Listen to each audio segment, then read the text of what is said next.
A local mom dies about a week after an explosion inside her apartment. Her family is now filing a lawsuit and demanding answers. This is News 6 at 5. I'm Lisa Bell. Glad you're with us tonight. I'm Matt Austin. Mikeanesha Moore, a wife and young mom of 3 boys. She was critically hurt in an explosion at Woodhill Apartments on March 1st. News 6's Emily McLeod spoke with her family last week. They thought Moore would pull through, but she died over the weekend. Emily has been following this story since it happened. Tonight, she spoke with Orange County Commissioner Mike Scott to try to learn more about how this could have happened and what could be done to keep it from happening again. Mikeanesha Moore's family is now taking legal action against Woodhill Apartments and the Lake Apopka Natural Gas District after she was critically injured in a possible gas explosion here at the apartment complex. Now, Mikeanesha's family tells us she died over the weekend. So now we're working to try to get answers and figure out who needs to be held accountable. I think the important thing is figuring out how it happened, right?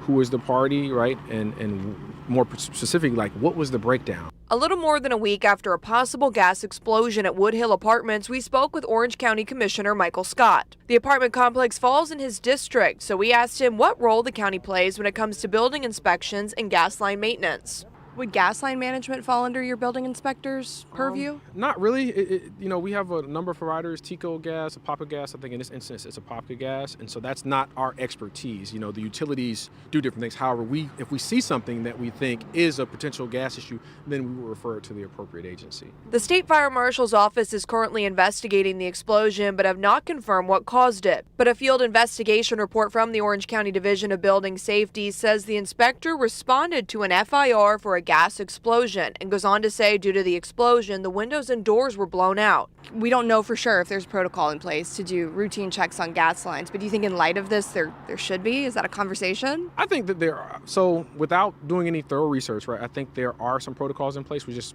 the frequency of them. And so anytime there's a challenge, especially a loss of life, it's like, hey, if we're doing something maybe every 3 months or twice a year, whatever, okay, maybe we need to increase those frequencies so something like this won't happen.